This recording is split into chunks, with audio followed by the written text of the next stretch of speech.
मौत का फरिश्ता हजरत मलकल मौत अलैहिस्सलाम बच्चों की रूह कैसे कब्ज करते हैं और मरने के बाद बच्चों की रूहें कहाँ चली जाती हैं और इनके साथ क्या सलूक किया जाता है। मुकम्मल तफसीलात के लिए वीडियो को आखिर तक जरूर देखें। बिस्मिल्लाहिर्रहमानिर्रहीम। अस्सलामु अलैकुम नाज़रीन, अल्लाह पर यकीन रखने वालों को मेरे चैनल पर खुश आमदीद। नाज़रीन, अल्लाह ताला ने कुरान पाक में इरशाद फरमाया है कि हर जानदार को मौत का जायका चखना है और तुम हमारी तरफ लौट आए जाओगे। अल्लाह तबारक व तआला ने हर इंसान को दो चीजों से बनाया है, एक रूह और दूसरा जिस्म। रूह के बगैर जिस्म कुछ भी नहीं, ये सिर्फ एक बेजान पुतला है और रूह के साथ अल्लाह तबारक व तआला ने इंसान को ताकत अता फरमाई है। रूह इंसानी जिस्म से कहीं ज्यादा ताकतवर होती है, लेकिन हर एक इंसान की रूह एक मखसूस मुद्दत तक दी जाती है।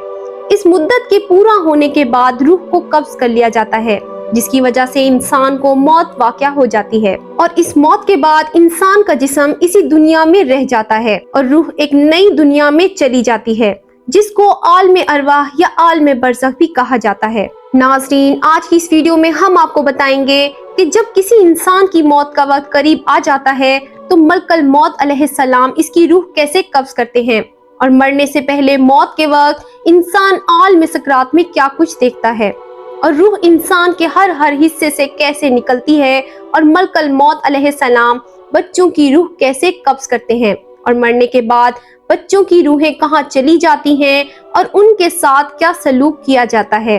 और मलकल मौत अलैहिस्सलाम हर घर में रोजाना कितनी मर्तबा चक्कर लगाते हैं। नाज़रीन, इन तमाम तर सवालात के जवाबात कुरान और हदीस की रोशनी में आज की इस वीडियो में हम आपको बताएंगे, लिहाजा आपसे गुजारिश है कि हमारी इस वीडियो को आखिर तक जरूर देखिएगा। नाज़रीन, जब किसी भी इंसान का इस दुनिया को छोड़ने का वक्त करीब आ जाता है तो वो इंसान मरने से कुछ दिन पहले अजीब व गरीब सी कैफियत महसूस करने लगता है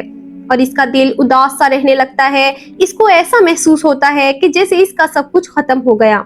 और इस इंसान का किसी से बात करने को दिल नहीं करता। ये सब कुछ इसलिए होता है क्योंकि वो इंसान मरने वाला होता है और ये सब मौत के असरात होते हैं जो वो महसूस कर रहा होता है। जैसा कि हदीस पाक में आता है कि हजरत ज़ैद बिन असलम रज़ी अल्लाह तआला अन्हा बयान फरमाते हैं कि मलकल मौत अलैहिस्सलाम रोजाना हर घर में 5 मर्तबा चक्कर लगाते हैं और हर इंसान के चेहरे की तरफ गौर से देखते हैं। और एक दूसरी रवायत में आता है कि मलकल मौत अलैहिस्सलाम हर घर में रोजाना 7 मर्तबा चक्कर लगाते हैं और हर इंसान के चेहरे की तरफ देखते हैं। अगर इनमें कोई ऐसा शख्स हो जिसकी मौत का वक्त करीब आ चुका हो तो मलकल मौत अलैहिस्सलाम इसकी रूह को कब्ज कर लेते हैं। नाज़रीन, मौत से कुछ देर पहले हर एक इंसान एक अजीब व गरीब सी कैफियत में चला जाता है, जिसे आलम सकरात कहते हैं।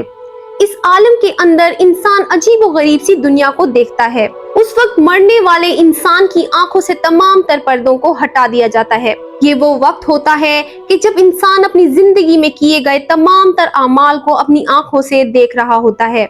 अगर कोई गुनाहगार शख्स हो तो वो देख रहा होता है कि उसने अपनी जिंदगी में कौन कौन से गुनाह किए, कैसे वो अल्लाह ताला से छुप कर जिना करता रहा, कैसे वो चोरी करता रहा, शराब नोशी करता रहा और किस तरह वो अल्लाह तबारक व तआला की नाफरमानियां करता रहा। उस वक्त हर इंसान को पैदा होने से लेकर मरने तक उसकी तमाम तर जिंदगी दिखा दी जाती है कि उसने अपनी जिंदगी कैसे गुजारी और उसी वक्त हर एक इंसान को ये अंदाजा हो जाता है कि उसका अंजाम क्या होने वाला है। और ये वो वक्त होता है कि जब शैतान भी मरने वाले शख्स के सामने आकर खड़ा हो जाता है और उसको गुमराह करने की कोशिश करता है।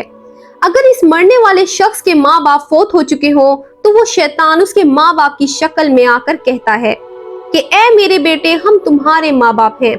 हम तुम्हारा बुरा नहीं चाहते, हम तुझे तलकीन करते हैं कि तू इस्लाम को छोड़ दे और ईसाई या काफिर होकर मर, क्योंकि मरने के बाद यही दीन काम आने वाला है। इसी तरह शैतान इस मरने वाले शख्स के सामने उसके दूसरे अजीज व अकारब की शक्लों में आकर उसको गुमराह करने की कोशिश करता है। नाज़रीन, जरा गौर कीजिए कि ये कितना खतरनाक मरहला होता है कि जिस मरहले के अंदर एक तरफ इंसान का ईमान है और दूसरी तरफ इंसान के माँ बाप उसके सामने खड़े हैं। ऐसे मरहले के अंदर ईमान बचाना किस कदर मुश्किल हो जाता है, लेकिन वो लोग जिन्होंने सारी जिंदगी अल्लाह तबारक व तआला की फरमाबरदारी में गुजारी और अल्लाह तबारक व तआला को राजी करते हुए इस दुनिया से चले गए, تو اللہ تبارک و تعالیٰ اس موڑ پر انسان کو اکیلا نہیں چھوڑتا اور اپنے بندے کی مدد کرتا ہے اور اس کو ایمان پر ثابت قدمی عطا فرماتا ہے۔ اور اگر کوئی شخص ایسا ہو زندگی اللہ تبارک و تعالیٰ کی نافرمانی میں گزاری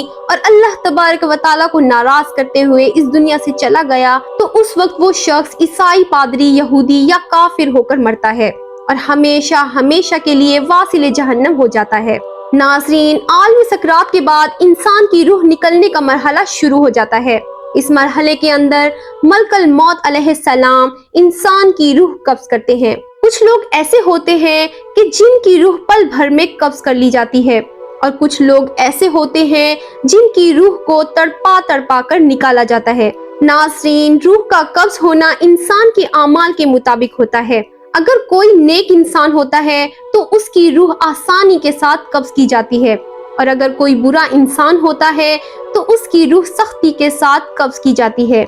جیسا کہ حدیث پاک میں آتا ہے کہ ایک دن حضرت عمر رضی اللہ تعالی عنہ نے حضرت کعب بن احبار رضی اللہ تعالی عنہ سے فرمایا کہ آپ ہمیں موت کی سختیوں کے بارے میں بتائیں۔ تو حضرت کعب بن احبار رضی اللہ تعالی عنہ عرض کرنے لگے کہ اے امیر المومنین، موت کی سختی ایسی ہے جیسے کہ ایک شاخ ہو اور اس پر بے شمار کانٹے لگے ہوں، اور اس کانٹے دار درخت کو کسی انسان کے پیٹ میں داخل کر دیا جائے، اور اس شاخ کا ہر ایک کانٹا انسان کے پیٹ میں ہر رگ میں پیوست ہو جائے، اور اس کے بعد ایک طاقتور انسان اس شاخ کو زور کے ساتھ انسان کے پیٹ سے باہر نکالے، تو اس وقت انسان کو جتنی تکلیف ہوتی ہے اس سے کہیں زیادہ تکلیف موت کے وقت ہوتی ہے۔ ناظرین، حضور پاک صلی اللہ علیہ وسلم نے ارشاد فرمایا کہ مرتے وقت انسان کو جتنی تکلیف ہوتی ہے، اس تکلیف میں سے ایک بال برابر تکلیف کو زمین و آسمان پر رکھ دیا جائے تو زمین و آسمان کے تمام تر لوگ مر جائیں۔ ایک دوسری حدیث میں حضور پاک صلی اللہ علیہ وسلم نے ارشاد فرمایا کہ موت کی تکلیف 1000 مرتبہ تلوار مارنے سے زیادہ سخت ہے۔ ناظرین، جب انسان کی روح نکالی جا رہی ہوتی ہے تو اس وقت موت کی شدت کی وجہ سے انسان چیخنے اور چلانے کی کوشش کرتا ہے، لیکن اس کی آواز کو بند کر دیا جاتا ہے اور اس کا جسم اتنا کمزور ہو جاتا ہے کہ وہ کسی سے مدد بھی طلب نہیں کر سکتا۔ روح کو سب سے پہلے پاؤں کی طرف سے نکالا جاتا ہے، اس کے بعد پنڈلیاں اور رانیں ٹھنڈی پڑ جاتی ہیں۔ اس طرح آہستہ آہستہ کر کے انسان کے جسم کے ہر حصے سے روح کو نکالا جاتا ہے، اور روح جب انسان کے گلے تک پہنچ جاتی ہے تو یہ وہ وقت ہوتا ہے جب انسان پر توبہ کا دروازہ بند کر دیا جاتا ہے۔ اس کے بعد کسی بھی انسان کی توبہ قبول نہیں کی جاتی۔ اس کے بعد ملک الموت علیہ السلام منہ کی طرف سے روح کو قبض کر لیتے ہیں، اور انسان کا منہ کھلا کا کھلا رہ جاتا ہے اور انسان کی آنکھیں کھلی کی کھلی رہ جاتی ہیں۔ ناظرین، موت ایک ایسی حقیقت ہے کہ جس سے ہر انسان کو گزرنا ہے، پھر چاہے وہ بچہ ہو، بوڑھا ہو یا جوان ہو۔ ناظرین، اب بات کرتے ہیں کہ بچوں کو موت کس طرح آتی ہے اور ملک الموت علیہ السلام بچوں کے ساتھ کیسا رویہ اختیار کرتے ہیں، اور مرنے کے بعد بچوں کے ساتھ کیا سلوک کیا جاتا ہے۔ تو اس کے متعلق روایات میں آتا ہے کہ موت کے وقت انسان پر سختی یا نرمی اس کے اعمال کی وجہ سے کی جاتی ہے، اور بچے چونکہ معصوم ہوتے ہیں اور وہ گناہوں سے پاک ہوتے ہیں، لہٰذا ملک الموت علیہ السلام ہر نابالغ بچے کی روح کو نرمی کے ساتھ قبض کرتے ہیں، چونکہ بچے نے کوئی گناہ نہیں کیا ہوتا اور وہ اعمال کے مکلف نہیں ہوتے۔ لہٰذا جب کوئی بھی بچہ فوت ہو جاتا ہے تو وہ فوت ہونے کے بعد سیدھا جنت میں چلا جاتا ہے، اور جنت کے اندر وہ بچہ حضرت ابراہیم علیہ السلام اور ان کی زوجہ محترمہ حضرت سارہ رضی اللہ تعالی عنہ کی کفالت میں ہوتا ہے، اور وہ قیامت تک ان کی کفالت میں رہے گا۔ قیامت کے بعد جب اس بچے کے ماں باپ جنت میں داخل ہوں گے تو اس بچے کو اس کے ماں باپ کے سپرد کر دیا جائے گا۔